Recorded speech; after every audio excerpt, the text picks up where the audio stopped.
ಒಂದು ಮನೆಯ ಒಳಗಿನ ಚೌಕಟ್ಟು ಅನ್ನೋದು ಇಲ್ಲದೆ ಹೋದಾಗ ಸಹಜವಾಗಿಯೇ ಹದಿಹರೆಯದ ಹುಡುಗಿಯರು ಲೈಂಗಿಕ ಆಕರ್ಷಣೆಗಳಿಗೆ ಆಮಿಷಗಳಿಗೆ ಒಳಗಾಗಿ ಗರ್ಭಿಣಿಯಾಗುವಂಥ ಸಾಧ್ಯತೆಗಳೇ ಹೆಚ್ಚಾಗಿಬಿಡ್ತಾವೆ. ಹಾಗಿರುವಾಗ ನಮ್ಮ ಜವಾಬ್ದಾರಿ, ಒಂದು ಸಮಾಜದ ಜವಾಬ್ದಾರಿ ಏನು ಅಂತಂದರೆ, ಹದಿಹರೆಯದ ಯುವಕ ಯುವತಿಯರಿಗೆ ಈ ಲೈಂಗಿಕ ಜ್ಞಾನವನ್ನು ಸರಿಯಾಗಿ ತಿಳಿ ಹೇಳೋದು. ಇದು ಸಹಜ, ಲೈಂಗಿಕ ಆಕರ್ಷಣೆ ಸಹಜ, ಕಾಮ, ಲೈಂಗಿಕತೆ, ಸಂಭೋಗ ಅಂತ ಅನ್ನೋದು ನಮ್ಮ ಪ್ರತಿಯೊಬ್ಬರ ಬದುಕಿನ ಅವಿಭಾಜ್ಯ ಅಂಗ. ಆದರೆ ಅದರೊಳಗೊಂದು ದೊಡ್ಡ ಜವಾಬ್ದಾರಿ ಇದೆ. ಅದಕ್ಕೆ ಒಂದು ಮಿತಿ ಇದೆ, ಒಂದು ಕಾಲ ಇದೆ. ಅದನ್ನು ಸರಿಯಾಗಿ ಅರ್ಥ ಮಾಡ್ಕೊಂಡು ಬಿಟ್ಟು ನೀವು ನಿಮ್ಮ ಹೆಜ್ಜೆಗಳನ್ನು ಇಡ್ತಾ ಇರ್ರಿ. ಯಾರ್ದೋ ಆಕರ್ಷಣೆಗೊಳಗಾಗಿ, ಯಾರ್ದೋ ಆಮಿಷಗಳಿಗೊಳಗಾಗಿ, ಒತ್ತಡಗಳಿಗೆ ಒಳಗಾಗಿ ನಿಮ್ಮ ಬದುಕಿಗೆ ಕುತ್ತು ತಂದುಕೊಳ್ಬೇಡ್ರಿ. ಬದುಕಿನದೊಂದು ದೃಷ್ಟಿಕೋನವನ್ನು ನಾವು ರೂಪಿಸ್ಕೊಂಡಿದ್ದಾದರೆ, ಇಂಗ್ಲೀಷ್ನೊಳಗೊಂದು ಮಾತು ಹೇಳ್ತಾರೆ, the family that eats together stays together ಅಂತ. ಅಂದರೆ ಯಾವ ಕುಟುಂಬ ಕೂಡಿ ಊಟ ಮಾಡ್ತದೋ ಅದು ಕೂಡಿಯೇ ಉಳಿತದೆ ಅಂತ. ನಮ್ಮ ಇವತ್ತಿನ ದಿನಮಾನದೊಳಗೆ ಒಬ್ಬರು ಮೊಬೈಲ್ ನೋಡ್ಕೊಂಡು ಊಟ ಮಾಡಿದರು, ಮತ್ತೊಬ್ಬರು ಟಿ ವಿ ನೋಡ್ಕೊಂಡು ಊಟ ಮಾಡಿದರು, ಯಾರೋ ಮೊದಲು ಯಾರೋ ಆಮೇಲೆ. ಇದು ಸರಿಯಲ್ಲ ಅಂತ. ಬರ್ರಿ ಬೀಗ್ರ, ಊಟ ಮಾಡೋಣ. ಬಾಳ್ ಮಂದಾಗ್ಲಿ ತಗೋರಿ. ನಿಮ್ಮ ಬಾಯಾರಿಕೆಯಿಂದ ಹಂಗ ಆಗ್ಲೇವಾ?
ನಾನು ಪ್ರಾರಂಭದೊಳಗೆ ಅಂದರೆ ಇದು ಒಂದು ಆಸನನೇ, ನಿಧಾನವಾಗಿ ಉಸಿರು ತುಂಬಿಕೊಳ್ತಾ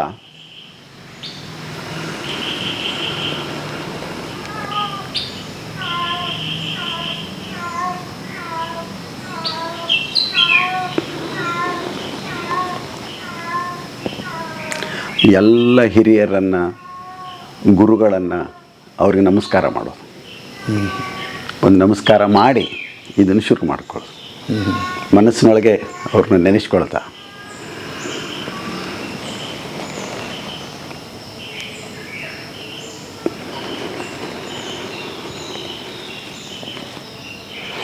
ಇಲ್ಲಿಂದ ಮುಂದೆ ಸರ್ವಾಂಗ ಸುಂದರ ವ್ಯಾಯಾಮ ಮತ್ತು ಆಸನಗಳು ಮೇಲಿನಿಂದ ಶುರು ಮಾಡಿ ಕೆಳಗಿನ ತನಕ.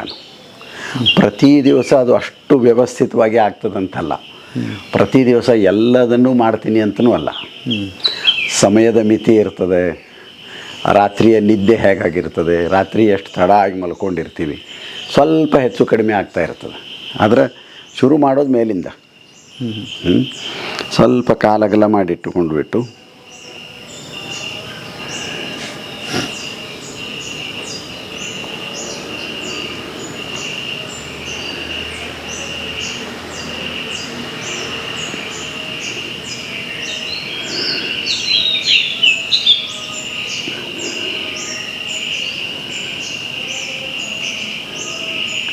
ಆಸನದೊಳಗಿನ ಒಂದು ಮುಖ್ಯ ಅಂಶ ಅಂದರೆ ಉಸಿರಿನ ಜೊತೆ ಮಾಡೋದು. ಅದನ್ನು ಉಸಿರಿನ ಜೊತೆ ಸಂಯೋಜನೆ ಮಾಡಿ. ಅಂದರೆ ಉದಾಹರಣೆಗೆ ನಾನು ಉಸಿರು ತಗೊಳ್ತಾ ಹಿಂದಕ್ಕೆ ಹೋಗ್ತೀನಿ. ಹಾಂ.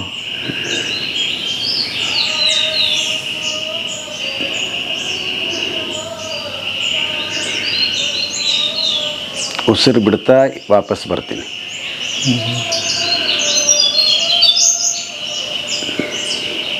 ಆಸನ ಅಂದರೆ ಆ ಬಿಂದುವಿನಲ್ಲಿ ಸ್ಥಿರ ಆಗೋದು. ಯಾವ ಬಿಂದು ಅಂತಂದರೆ, ಈಗ ನಾನು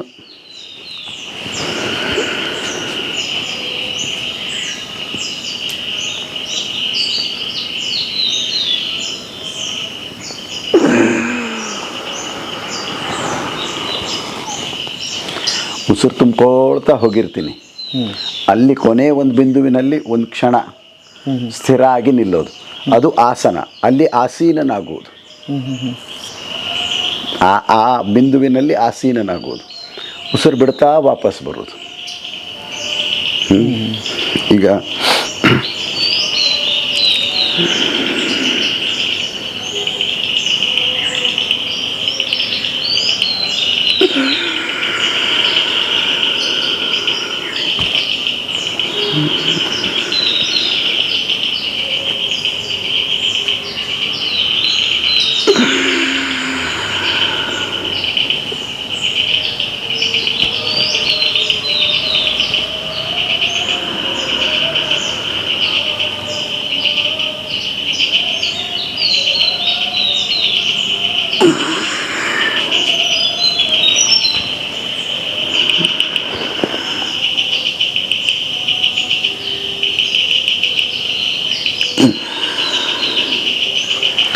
ಆಸನಕ್ಕೂ ವ್ಯಾಯಾಮಕ್ಕೂ ಮುಖ್ಯ ಕೆಲವು ವ್ಯತ್ಯಾಸಗಳಂದರೆ, ಆಸನ ನಿಧಾನ, ವ್ಯಾಯಾಮ ವೇಗ. ವ್ಯಾಯಾಮ ವೇಗ, ಆಸನ ನಿಧಾನ. ಆಸನದೊಳಗೆ ಉಸಿರಾಟದ ಜೊತೆ ಸಂಯೋಜನೆ. ಉಸಿರಾಟದ ಮೇಲೂ ಅಷ್ಟೇ ಲಕ್ಷ್ಯ ಇರಬೇಕು.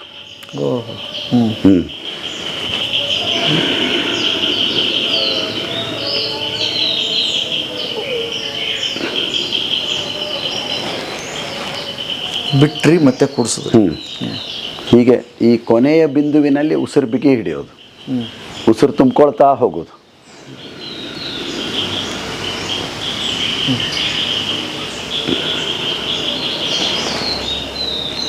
ಉಸಿರಿನ ಜೊತೆ ಸಂಯೋಜನೆ ಬಹಳ ಬಹಳ ಮುಖ್ಯ ಆಸನದ್ದು. ವ್ಯಾಯಾಮದೊಳಗೆ ನಿಮಗೆ ಆಸನದ ಇದನ್ನು ಉಸಿರಾಟದ ಕಡೆ ಲಕ್ಷ್ಯ ಇರಬೇಕಾಗಿಲ್ಲ, ಇರೋದಿಲ್ಲ. ವ್ಯಾಯಾಮದೊಳಗೆ ಬೇರೆ ಏನೋ ಮಾಡೋದಿರ್ತದೆ. ಮೂರನೇದ್ದು, ವ್ಯಾಯಾಮದೊಳಗೆ ಮಾಂಸಖಂಡಗಳಿಗೆ ಹೆಚ್ಚು ಮಹತ್ವ, ಸ್ನಾಯುಗಳಿಗೆ ಸ್ನಾಯು ಬಲ ಹೆಚ್ಚು ಮಾಡಿಕೊಳ್ಳೋದು. ಆಸನದೊಳಗೆ ಸಂದುಗಳನ್ನು ಚಲನಶೀಲ ಮಾಡಿಕೊಳ್ಳೋದು. ಯಾವಾಗ ಪತಂಜಲಿ ಈ ಆಸನಗಳನ್ನು ಹೇಳಿದ್ನೋ ಆವಾಗ ಸಹಜವಾಗಿಯೇ ವ್ಯಾಯಾಮ ಸಿಕ್ಕಿಬಿಡ್ತಿತ್ತು ಬದುಕಿನೊಳಗೆ. ಬೇಕಾದಷ್ಟು ಓಡಾಟ ಇರ್ತಿತ್ತು, ಕೆಲಸ ಇರ್ತಿತ್ತು, ಶ್ರಮ ಇರ್ತಿತ್ತು. ಪ್ರತ್ಯೇಕವಾಗಿ ವ್ಯಾಯಾಮ ಮಾಡಬೇಕಾಗಿರಲಿಲ್ಲ. ಆದರೆ ಆಸನ ಬಹಳ ಮುಖ್ಯ. ಒಂದು ವಯಸ್ಸಿನ ನಂತರ ನಿಮಗೆ ಸ್ನಾಯು ಬಲ ಮುಖ್ಯ ಅಲ್ಲ, ಇದು ಕೆಲಸ ಮಾಡ್ತದೋ ಇಲ್ಲೋ, ಇದು ಕೆಲಸ ಮಾಡ್ತದೋ ಇಲ್ಲೋ, ಇದು ಕೆಲಸ ಮಾಡ್ತದೋ ಇಲ್ಲೋ, ಇದು ಮುಖ್ಯ ಆಗ್ತದೆ ವಯಸ್ಸಾಗ್ತಾ ಬಂದ ಹಾಗೆ. ಹಾಗಾಗಿ ಸಂದುಗಳನ್ನು ಸುಸ್ಥಿತಿಯೊಳಗೆ ಇಟ್ಟುಕೊಳ್ಳೋದು ಇದು ಮುಖ್ಯ. ಹಾಗಾಗಿ ಆಸನದೊಳಗೆ ವೇಗ ಇಲ್ಲ. ನಿಮ್ಮ ಎಲ್ಲ ಸಂದುಗಳು ಕೆಲಸ ಮಾಡಬೇಕು.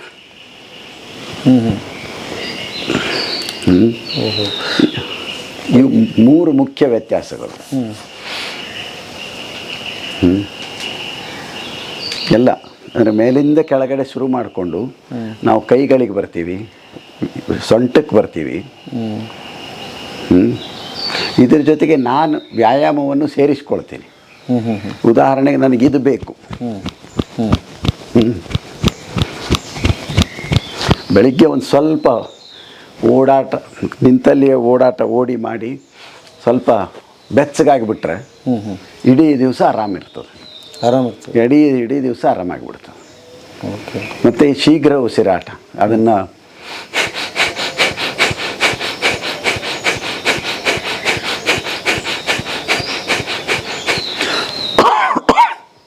ಫುಪ್ಪುಸಗಳು ಸ್ವಚ್ಛಾಗಿ ಹೋಗ್ಬಿಡ್ತಾವ. ಹೆಚ್ಚು ಆಮ್ಲಜನಕ ಕೊಡ್ತೀವಿ ನಾವು ನಮ್ಮ ಶರೀರಕ್ಕೆ. ಉಸಿರಾಟದ ಸಮಸ್ಯೆ ಇರುವುದಿಲ್ಲ. ಮತ್ತು ಕೈ ಬೆರಳುಗಳನ್ನು ಹಿಡ್ಕೊಂಡು ಎಲ್ಲ ಸಂದುಗಳಿಗೂ ವ್ಯಾಯಾಮ ಕೊಡೋದು. ಇದು ವ್ಯಾಯಾಮ ಆಯಿತು. ನೀವು ಇದನ್ನೇ ಆಸನ ಮಾಡೋದಾಯಿತು ಅಂದ್ರೆ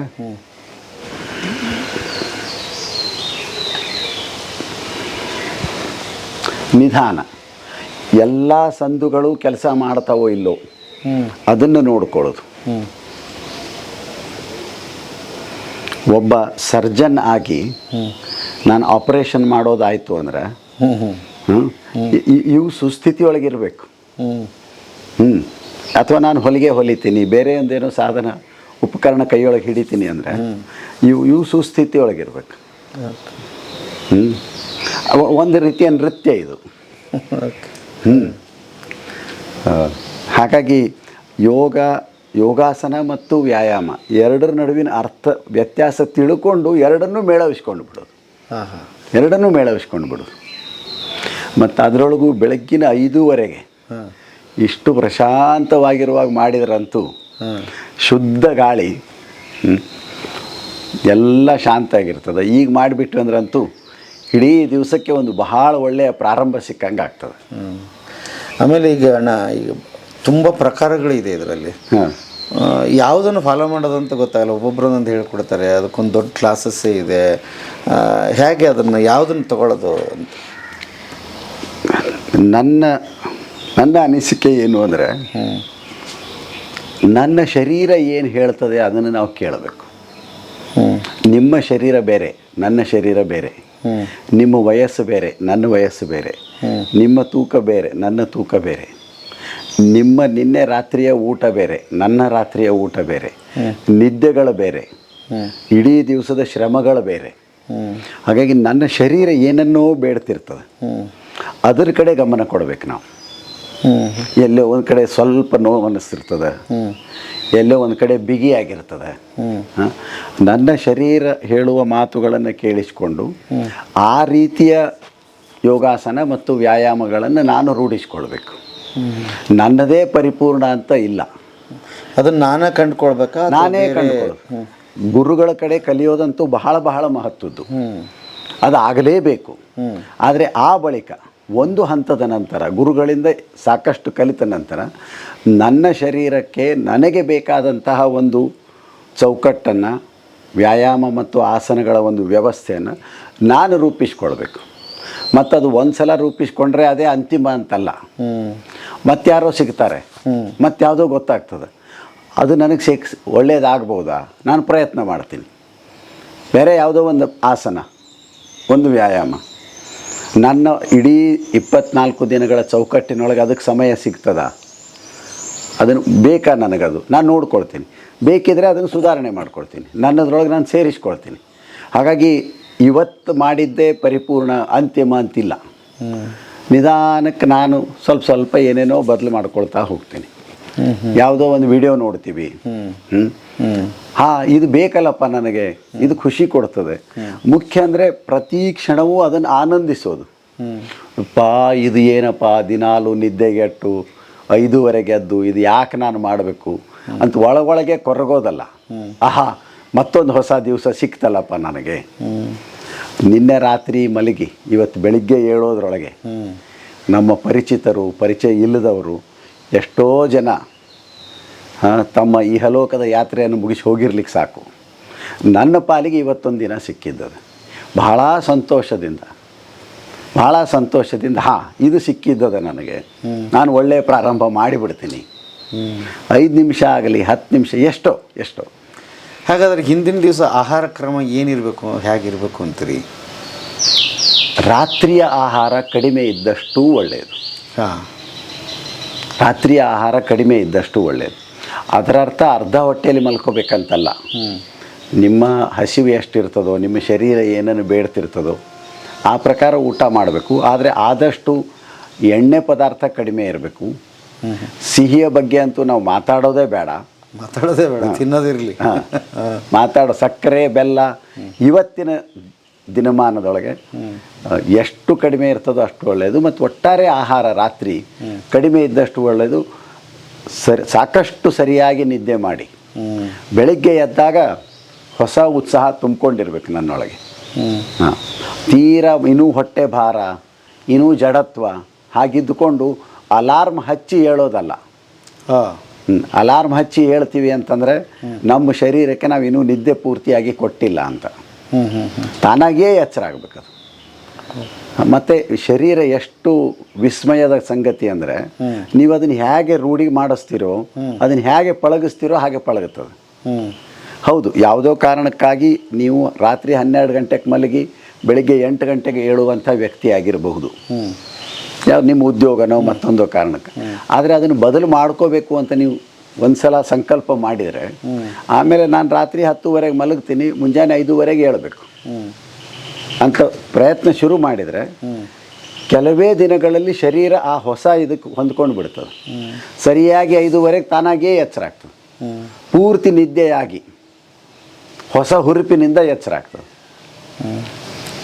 ಕೆಲವೊಬ್ಬರಿಗೆ ಒಂದೊಂದು ಕಾಯಿಲೆ ಇರುತ್ತೆ ಅಣ್ಣ. ಈಗ ಅವ್ರು ಹೇಗೆ ಫಾಲೋ ಮಾಡೋದು? ಈಗ ಹೃದಯ ಸಂಬಂಧಿ ಕಾಯಿಲೆ ಇರಬಹುದು ಅಥವಾ ಇನ್ನೇನು ಇರ್ಬೋದು, ಹೇಗೆ ಅಂತ? ಕಾಯಿಲೆಗಳಿರುವಾಗ, ಅದು ಹೃದಯ ಸಂಬಂಧಿತ ಕಾಯಿಲೆ ಅಥವಾ ನಾವೇನು ಹೈ ಬ್ಲಡ್ ಪ್ರೆಷರ್ ಅಂತ ಹೇಳ್ತೀವಿ, ರಕ್ತದ ಏರೊತ್ತಡ, ಅಥವಾ ಸಕ್ಕರೆ ಕಾಯಿಲೆ, ಸೊಂಟ ನೋವು, ಮೊಳಕಾಲು ನೋವು, ಏನೇನೋ ಇರ್ತದೆ. ಒಂದು ಸಲ ವೈದ್ಯರ ಬಳಿ ಹೋಗಿ ನನಗೆ ಇಂತಿಂಥ ಸಮಸ್ಯೆಗಳಿದ್ದಾವೆ, ಯಾವ ವ್ಯಾಯಾಮಗಳನ್ನು ಮಾಡಬಹುದು, ಯಾವ ಆಸನಗಳನ್ನು ಮಾಡಬಹುದು, ಒಂದು ಸಲ ಮುಕ್ತವಾಗಿ ಚರ್ಚೆ ಮಾಡಿ ಯಾವ ಮಿತಿಯ ತನಕ ನಾವು ಹೋಗಬೇಕು, ಎಷ್ಟೊತ್ತು ನಾನು ಜಿಗಿಬೇಕು, ಅಥವಾ ಮತ್ತು ಯಾವ ವ್ಯಾಯಾಮವನ್ನು ಯಾವ ಹಂತದ ತನಕ ತೊಗೊಂಡು ಹೋಗಬೇಕು, ಒಂದು ಸಲ ಆ ತಜ್ಞ ಸಲಹೆ ಪಡೆದ ಬಳಿಕ ನಿಯಮಿತವಾಗಿ ಅದನ್ನು ಮಾಡಬಹುದು. ಆದರೆ ಆಸನದೊಳಗೆ ಇಂಥದ್ದು ಸಮಸ್ಯೆ ಬರೋದೇ ಇಲ್ಲ. ಯಾಕಂದರೆ ನೀವು ಶರೀರಕ್ಕೆ ದೊಡ್ಡ ಪ್ರಮಾಣದ ಏನು ಕೊಡ್ತಾ ಇರೋದಿಲ್ಲ, ಒತ್ತಡ ಕೊಡ್ತಾ ಇರೋದಿಲ್ಲ. ನಿಧಾನವಾಗಿ ನೀವು ಮಾಡ್ತಾ ಇರ್ತೀರಿ, ನಿಧಾನವಾಗಿ ಮಾಡ್ತಾ ಇರ್ತೀರಿ. ಸೊ ಏನು ಸಮಸ್ಯೆ ಆಗಬೇಕಾಗಿಲ್ಲ. ತುಂಬ ಜನ ಇವತ್ತು ದೊಡ್ಡವರಿಂದ ಹಿಡಿದು ಹುಡುಗರವರೆಗೆ ನಿದ್ದೆ ಸಮಸ್ಯೆ ಇದೆ. ಯಾಕಂದರೆ ಎಲ್ಲ ಮುಗಿದ ಮೇಲೆ ಮತ್ತೆ ಮೊಬೈಲ್ ಅವ್ರ ಕೈಯಲ್ಲಿ ಸೇರ್ತದೆ, ಅದರಲ್ಲಿ ಕಾಲ ಕಳೆದು ಬಿಡ್ತಾರೆ. ಅದಕ್ಕೆ ನಿದ್ದೆ ಆರೋಗ್ಯವಾಗಿ ಆಗೋದು ಮತ್ತು ಅದಕ್ಕೆ ಕ್ರಮಗಳನ್ನ ಏನು ತಗೋಬೇಕಂತೀರಿ? ಕೊನೆ ಕ್ಷಣದ ಕ್ರಮಗಳವು. ಒಂದು, ಊಟವನ್ನು ಆದಷ್ಟು, ರಾತ್ರಿಯ ಊಟವನ್ನು ಆದಷ್ಟು ಬೇಗನೆ ಮಾಡೋದು. ರಾತ್ರಿ 10, 10:30, 11 ಅಷ್ಟು ತಡ ಮಾಡಿ ಊಟ ಮಾಡೋದಲ್ಲ. ನೀವು 8, 8:30 ಊಟ ಮುಗಿಸ್ಕೊಂಡ್ಬಿಡೋದು. ಎರಡನೇದ್ದು, ಊಟ ಸಾಕಷ್ಟು ಕಡಿಮೆ ಇರಬೇಕು. ಮೂರನೇದ್ದು ಬಹಳ ಮುಖ್ಯ, ಇವತ್ತಿನ ದಿನ ಇದೇನು ಸ್ಕ್ರೀನ್ ಟೈಮ್ ಅಂತೀವಿ, ಮೊಬೈಲ್ ಅಥವಾ ಟಿ ವಿ ಅಥವಾ ಲ್ಯಾಪ್ಟಾಪ್, ಇದನ್ನು ನೀವು ಮಲಗುವ ಸಮಯವನ್ನು ಯಾವುದು ನಿರ್ಧಾರ ಮಾಡ್ಕೊಂಡಿರ್ತೀರೋ ಕನಿಷ್ಠ ಅದಕ್ಕಿಂತ ಅರ್ಧ ತಾಸು ಮೊದಲು ನಿಲ್ಲಿಸ್ಬೇಕು. ಆ ಸ್ಕ್ರೀನದ ಬಣ್ಣ ನೀಲಿ ಬಣ್ಣ ಇರ್ತದೆ, ಆ ಸ್ಕ್ರೀನ್ ಬೆಳಕಿರ್ತದಲ್ಲ, ಅದು ನಮ್ಮ ಮೆದುಳಿನ ಮೇಲೆ ಪ್ರಭಾವ ಬೀರ್ತಾ ಇರ್ತದೆ. ಹಾಗಾಗಿ ಕನಿಷ್ಠ ಅರ್ಧ ತಾಸು ಮೊದಲು, ನಾನು 10:30 ಮಲಗಬೇಕು ಅಂತ ನನ್ನ ದಿನದ ರೂಢಿ ಇತ್ತು ಅಂತಂದರೆ, ನಾನು 10 ಗಂಟೆಗೆ ಮೊಬೈಲ್, ಲ್ಯಾಪ್ಟಾಪ್, ಟಿ ವಿ ನಿಲ್ಲಿಸ್ಬಿಡ್ಬೇಕು. ಆಮೇಲೆ ನೀವು 4 ಹೆಜ್ಜೆ ಹಾಕಿ ಬರ್ರಿ, ಅಥವಾ ಏನಾದರೂ ಓದೋದಿದ್ರೆ ಓದ್ರಿ, ಸಂಗೀತ ಕೇಳೋದಿದ್ರೆ ಸಂಗೀತ ಕೇಳ್ರಿ, ಮನೆಯವ್ರ ಜೊತೆ ಹರಟೆ ಹೊಡೆಯೋದಿದ್ರೆ ಹರಟೆ ಹೊಡೀರಿ. ಆದರೆ ಅರ್ಧ ತಾಸು ಮೊದಲು ನಿಮ್ಮ ಸ್ಕ್ರೀನ್ ಟೈಮ್, ಪರದೆ ಸಮಯ ಮುಗಿಬೇಕು. ಅದು ಬಹಳ ಮುಖ್ಯ. ಅದನ್ನು ಎಷ್ಟು ದಂಡಿಗೆ ತೊಗೊಂಡು ಹೋಗ್ತಿರೋ ಅಷ್ಟು ನಿದ್ದೆ ಬರೋದು ತಡ ಆಗ್ತದೆ. ನಿದ್ದೆ ಸರಿಯಾಗಿ ಬರಲಿಲ್ಲ ಅಂತಂದರೆ ಮರುದಿವಸ ನಿಮ್ದು ಇಡೀ ದಿನಚರಿ ಬದಲಾಗಿ ಹೋಗ್ಬಿಡ್ತದೆ. ಮತ್ತು ಆದಷ್ಟು ಗಾಳಿ ಬರುವಂಥ, ಅಂದರೆ ಸ್ವಚ್ಛವಾದಂಥ ಗಾಳಿ ಇರುವಂತಹ ಜಾಗದೊಳಗೆ ಮಲ್ಕೊಳ್ಳುವಂಥ ಪ್ರಯತ್ನ ಮಾಡಬೇಕು. ಓಕೆ. ಆಮೇಲೆ ಏನನ್ನು ನೋಡಿದ್ವಿ, ಏನನ್ನು ಓದಿದ್ವಿ ಅನ್ನೋದು ಕೂಡ ನಿದ್ದೆ ಮೇಲೆ ಪರಿಣಾಮ ಆಗ್ತದೆ. ಬಹಳ ಮುಖ್ಯ.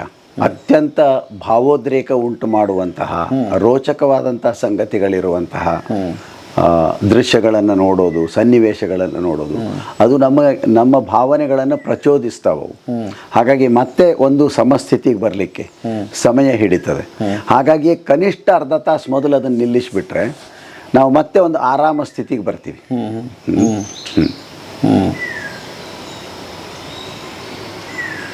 ಓಕೆ. ಇದನ್ನು ಮತ್ತೆ ನೆನಪಾಗುತ್ತೋ ಇಲ್ಲ, ಅದಕ್ಕೆ ಇವಾಗಲೇ ಕೇಳ್ಬಿಡ್ತೀನಿ. ನಾನು ಪೇಪರ್ ಓದ್ತಿದ್ದೆ, ಒಂದು ಸಮೀಕ್ಷೆ ಹೇಳ್ತಾ ಇತ್ತು ಮೊನ್ನೆ ಪೇಪರ್ ಓದುವಾಗ, 15 ವರ್ಷದ ಪ್ರಾಯದ ಹೆಣ್ಣು ಮಕ್ಕಳು ಒಂದು 3-4 ರಾಜ್ಯದಲ್ಲಿ ಸರ್ವೆ ಮಾಡಿದ್ದಾರೆ, ಗರ್ಭಿಣಿಯರಾಗಿದ್ದಾರೆ. ತುಂಬ ಜಾಸ್ತಿ ಪರ್ಸೆಂಟೇಜು ಅಂತ ಕೇಳಿ ಬರ್ತಾ ಇದೆ. ಅದಕ್ಕೇನು ಹೇಳ್ತೀರಿ, ಏನು ಕಾರಣ ಆಗಿರ್ಬೋದು? ನಿನ್ನೆ ಸುದ್ದಿ, ಯಾದಗಿರಿ ಜಿಲ್ಲೆಯೊಳಗೆ 9ನೇ ತರಗತಿಯ ಒಬ್ಬ ವಿದ್ಯಾರ್ಥಿನಿ ಮಗುವಿಗೆ ಹೆರಿಗೆಯಾಗಿ ಮಗುವಿಗೆ ಜನ್ಮ ಕೊಟ್ಟಳು ಅಂತ.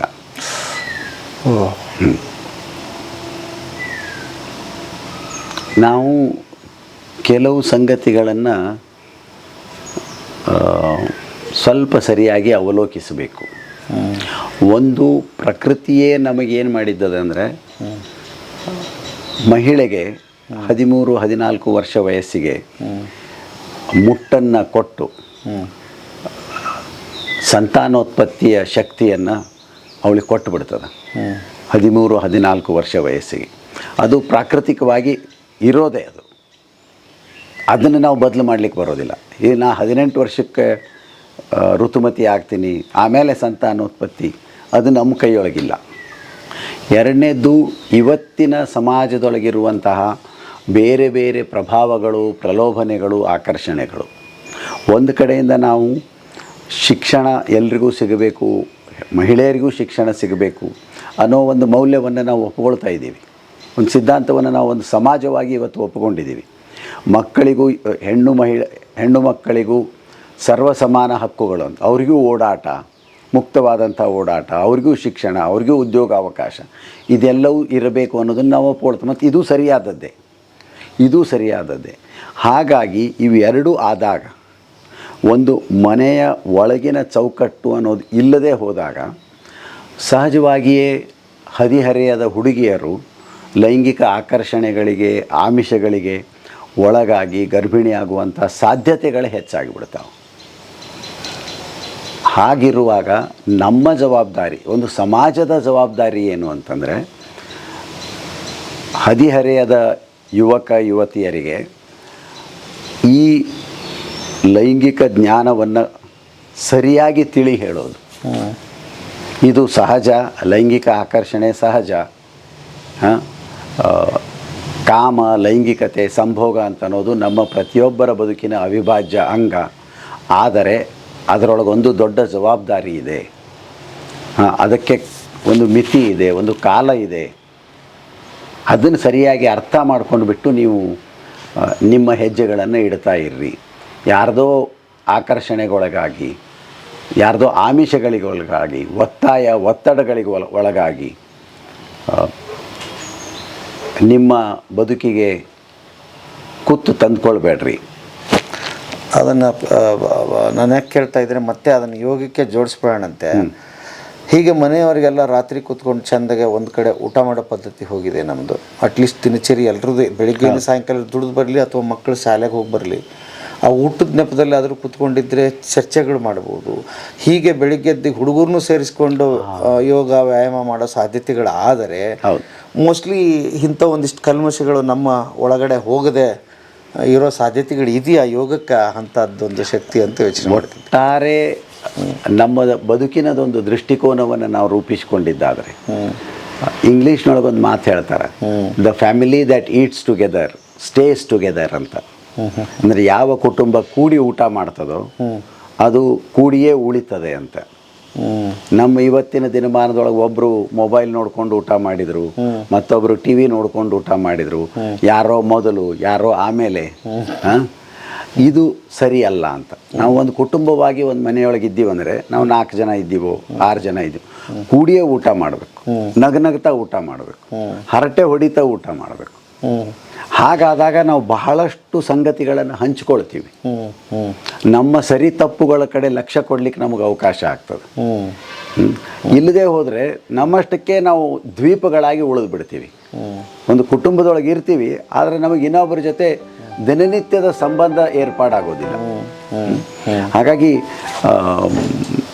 ಈ ರೀತಿಯ ರೂಢಿಗಳನ್ನು ನಾವು ನಮ್ಮ ದಿನಚರಿ ಒಳಗೆ ತಗೊಂಡಿದ್ದಾದರೆ, ಕೂಡಿ ಊಟ ಮಾಡೋದು, ಕೂಡಿ ಧ್ಯಾನ ಮಾಡೋದು, ಕೂಡಿ ಯೋಗಾಸನ ಮಾಡೋದು ಅಥವಾ ಮತ್ತೊಂದು ಯಾವುದೋ ಕೆಲಸ ಮನೆಯೊಳಗಿಂದ ಕೂಡಿ ಮಾಡ್ಲಿಕ್ಕೆ ಶುರು ಮಾಡಿದರೆ ಅದರ ಸುಖನೇ ಬೇರೆ, ಅದರ ಸಂತೋಷನೇ ಬೇರೆ. ಓಕೆ, ಭಾಳ ಚಂದ ಐತೆ. ಹಂಗೆ ಒಂದು ವಾರ ಮಾತಾಡ್ಕೊಂತ ಇನ್ನೊಂದಿಷ್ಟು ವಿಚಾರ ಮಾತಾಡ್ಬೋದು ಅನ್ಸುತ್ತೆ.